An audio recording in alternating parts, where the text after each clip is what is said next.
Today is the day after the national presidential election. It's November 6th, 2024. I live in Fort Worth, Texas, and I wanted to give my opinion of the election, and specifically how my party, the Democratic Party, can advance in the future and not be stymied by the Trump machine here. Again, I'm in Fort Worth, Texas, in the belly of the beast, I call it, and Kamala Harris got her butt whipped by Donald J. Trump. We all know as Democrats that he's a criminal, that he's a sexist, that he's a racist, but apparently a large swath of Americans are willing to just say that doesn't have no relevance to his job as president. So the Democratic Party has failed me, has failed America, and now we have Donald J. Trump as president for the next 4 years. And it's not a bright future, as I see it, for America. It's going to be a dark time. A lot of folks out there, especially Ukrainians, are going, Donald Trump loves Putin.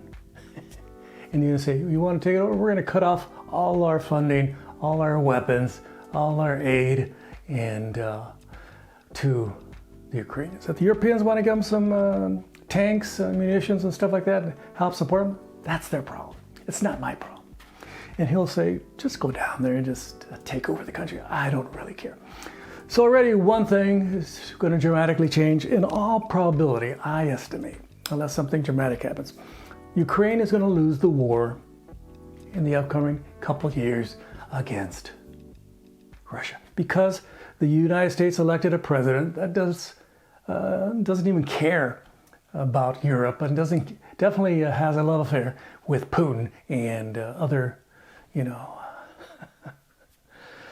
folks of his ilk, okay? So I'm going to talk about rebuilding the Democratic Party. How do you rebuild the Democratic Party? We know the Democratic Party attracts a certain type of person. It attracts educated folks with a college education, women with a college education, people in general with a college education.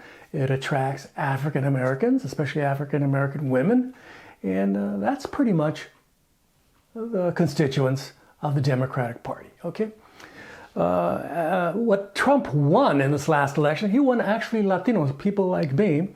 There are more Latinos like me voting for Trump than Kamala Harris. I noted on different posts that I made on social media, I said, hey, it's nice for Kamala to have all these African American and folk singing songs, performing and giving speeches, and her going to her historically black university and talking it up there. And, everybody, she seemed to focus her energy was black and white. So she saw America as black and white. She didn't really see it as Latino, even though she's from California, which is about 40% Latino, Texas, Latino. She didn't see that. She saw it as black and white. So she missed an opportunity. So current Democrats, going back to, the Clintons, Bill Clinton, Hillary Clinton, Barack Obama, all these,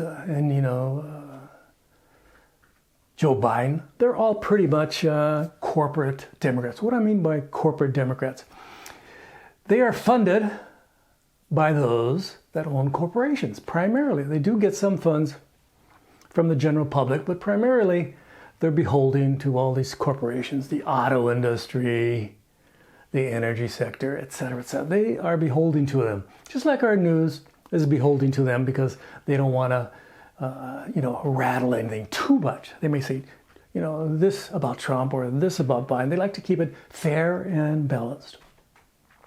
Even though Biden is more like us, Trump is way out there. way out there. Even though Kamala is more like us, Trump is way out there.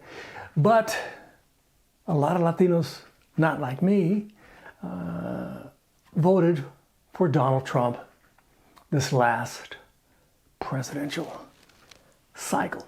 Why did they vote for him? I guess they like the fact that he's he has all that bravado, and they didn't care that he lied about just practically everything he talked about and said, he's going to send back tens of millions of Mexicans back to Mexico and say, deporter in chief, a title that used to be held by Barack Obama, by the way.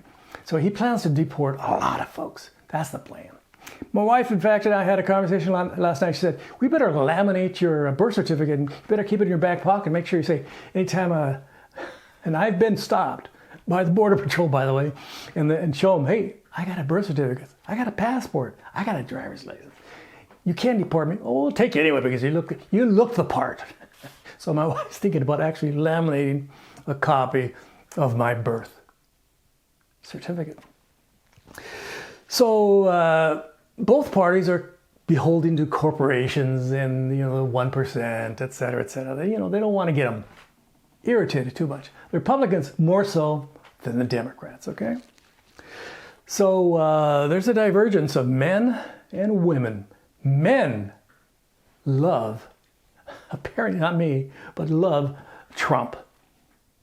Women, not so much, but still, in several states, they still voted for Trump in great numbers. So, how do you attract into the Democratic Party fold, people of diverse backgrounds, and rebuild this Democratic Party? It's going to be very difficult because already the Republican Party is the party of the corporations, the 1%. So they're going to get a lot of money. They're going to get a lot of money, and they already have the Supreme Court. They already have laws that protect certain investments in campaigns. Citizens United. They got a lot of stuff done to pave the way for people like Donald Trump. Just saying.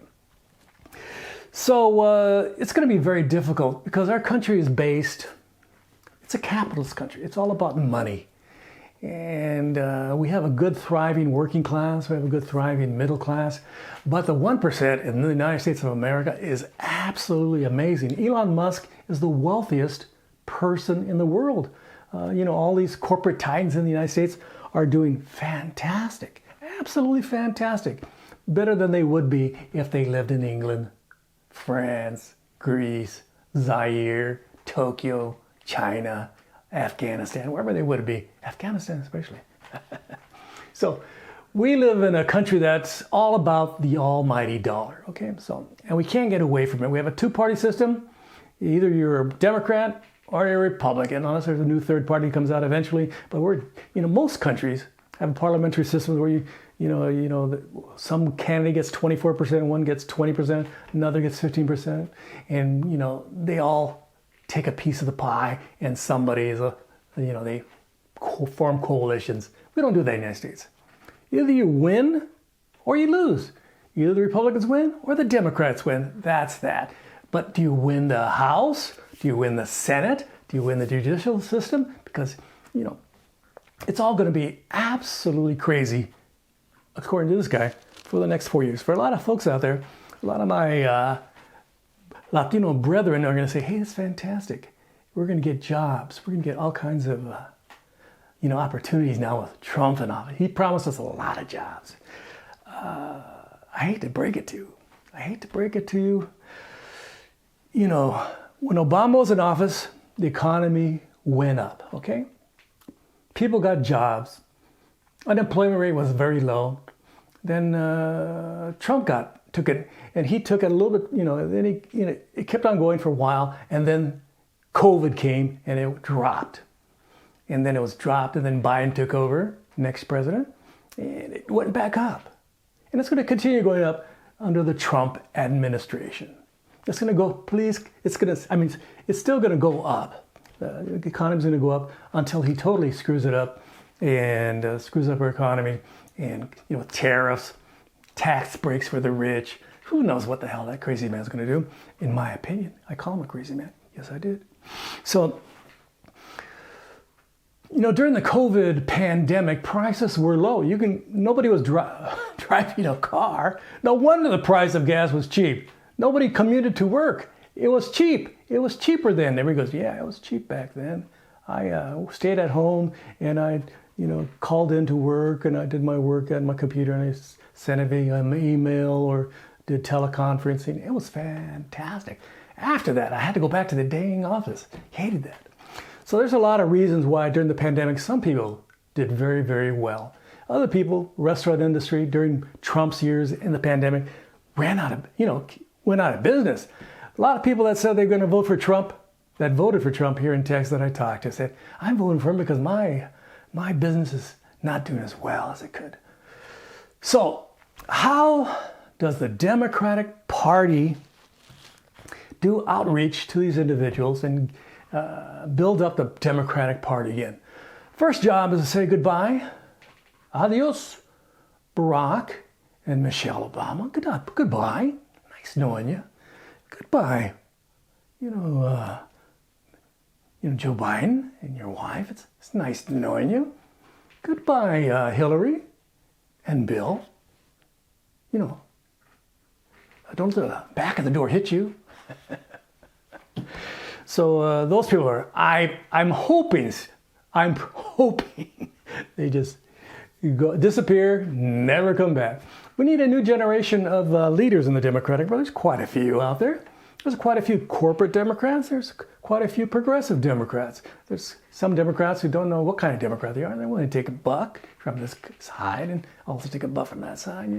There's all kinds of Democrats out there that are potential Congress people, senators, governors, and vice presidents and presidents. Wow.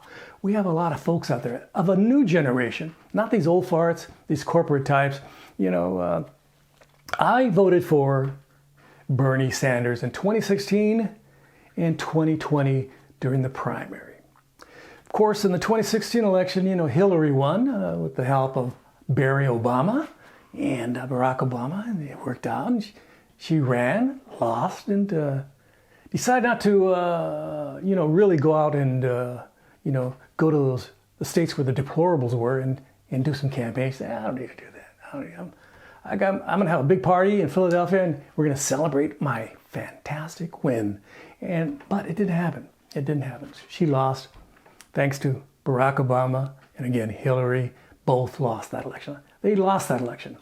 And then Trump had his time. They're doing all kinds of crazy stuff during COVID. It's estimated that 600,000 people died unnecessarily. Again, 600,000 people died unnecessarily due to the COVID pandemic in the United States. 1 million people died in the United States from COVID. While our northern neighbor in Canada, 60% less. So that's where I got that number, 60%, died in the United States. So that's that number I came up with. Again, we had an imbecile, Donald Trump, in office who said you could shoot up bleach and it's going to go away in a couple days. And we don't need to do that. We don't need to do that. He's an imbecile. All he cares about is having a good time. He wants to have his kids hang out with princes and dictators and maybe go see Kim Jong-il again and say, hey, how's it going, bud? Maybe go see Putin again. How you doing, bud? And go visit the folks in the dictator in Hungary. Go, hey, Urban. Thumbs up, huh? So I would like to see in this next cycle, in the next couple of years, Latinos have the Democrats have roundtables with Latinos, working class Latinos, not the corporate, gentry. Actually talk to working Latinos and ask them, what would you like in your congressman, elected official, etc. Actually talk to them. Talk to them a lot. Emphasis on a lot, not just one. I'm going to go to that community once and call it good and go back to Washington, D.C. and have cocktails with my buddies, okay? So you have to learn what are the issues. You know, I understand Nancy Pelosi lives in the most affluent part of San Francisco, Pacific Heights. Hey, you can't afford a place down there without having $10 million. Has a great views. I've been down there. I was down there about 6 months ago. It's a beautiful area. It's absolutely beautiful. I was at Alta Plaza with a view of the bay, and right there the houses. Absolutely gorgeous. And that's Pelosi. She won't leave power until it's taken from her dead little fingers there. She's going to leave very soon. So, you know, just like Dianne Feinstein, she had to die before she left office. She would not give up power. The other San Francisco senator, you know, she does not want to leave power. And that's how a lot of Democrats, Republicans are. They love the job because why would a person love that kind of job? People suck up to you. They want you to do things for them. They take you out to cocktail parties. They take you out on trips. They buy you stuff. And, you know, this goes on. Even the Supreme Court justices, they buy them stuff. So just imagine, I went to Washington, D.C. for an exhibition. I had an exhibition down there for the Smithsonian Institution. I went down there. I was in some building giving a little presentation. And then people afterwards, you know, we had a little cocktail party. And everybody was there having cocktails, nice food. I met some of the glitterati, some celebrities and stuff like that. Very interesting scene. And that's just me. I'm just a regular Chicano photographer from Fort Worth, Texas, by way of San Jose, California. So you can imagine Pelosi, Feinstein, the Clintons, the Obamas, and the cocktail parties they go to. Fantastic. It's nice to go to those cocktail parties, get free food, free drinks, and people just chumming up to you because they know that if you help them out, you know, they'll help you out by getting you elected. So it's going to be a tough path for the Democratic Party, you know, to, you know, rebound from this horrific setback where Kamala Harris got her butt whipped by a felon, a misogynist, a rapist, you know, a liar. He has so many things people don't like about him, but the one thing they did like about him, they said he's gonna make the economy better. Not some esoteric way. He actually said, I'm going to make the economy better. The Democratic Party, with their intellectuals, you know, the Obamas and all these Kamala Harrises and stuff like that, they're very intellectual and just say, we're going to do this, that. But, you know, Trump knows how to talk to the working class folk. White folk, he just says racist shit and, you know, crazy shit. We're going to deport all the Mexicans. They're taking away your jobs. They're a bunch of thieves, rapists. And to the Mexicans, we're going to give you jobs. And Mexicans say, hey, I'm going to vote for you. I need a job. You know, I didn't go to high school. I barely graduated. I need a job. And he's going to help me. Thank you very much, Donald Trump. I believe you. I'm conversely, you know, of a different opinion.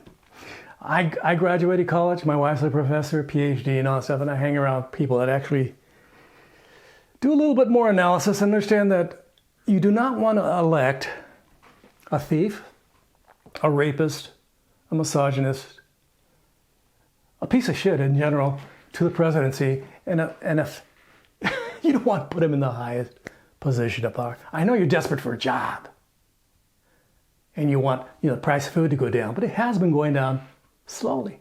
But people believe what he kept on saying. I'm going to lower the price of food. I'm going to lower the price of your house. You're going to get all these great things. But first, I got to give all these corporate types a big, gigantic tax break. Musk is this rich. He's worth about $150 billion, but he's going to be worth $200 billion after I'm done with him in about a year. Isn't that fantastic? Don't you appreciate that?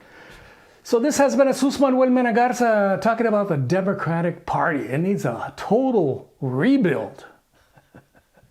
Needs all the parts taken out and restarted.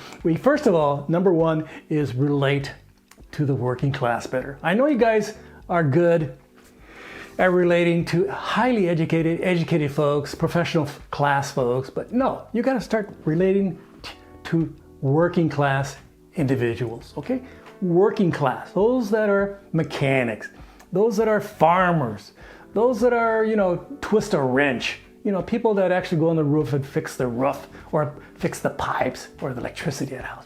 You got to start working with them. People that own a mom and pop restaurant or business in small town America. You got to relate to them. You got to ask them, what can I do for you? And let's do it. Do you need a $10,000 grant? Let's do it. Do you need a tax break because your income is really, you need a bigger tax break? Do it. Do it. But don't lollygag, okay? So this has been Jesus Manuel Mena Garza.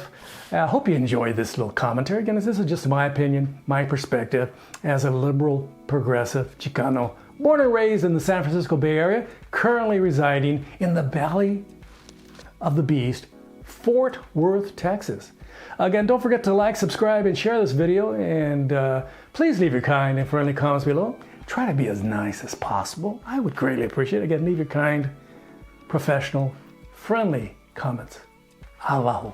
Muchas gracias. And ring the bell for future notifications, for future notifications. This has been Jesus Manuel Mena Garza. This video is going to go on one of my smaller channels. It's not going to go on one of my bigger channels. It's going to go on my smaller channel where I put a lot of commentary and opinion pieces, On my RVing and travel channel, they don't want to hear this. On my photography and video channel, they don't want to hear this. But on this channel, I'll throw this video on there. Bam! Hope you like it. I'm in Fort Worth, Texas. Gracias. Adios. Bye-bye.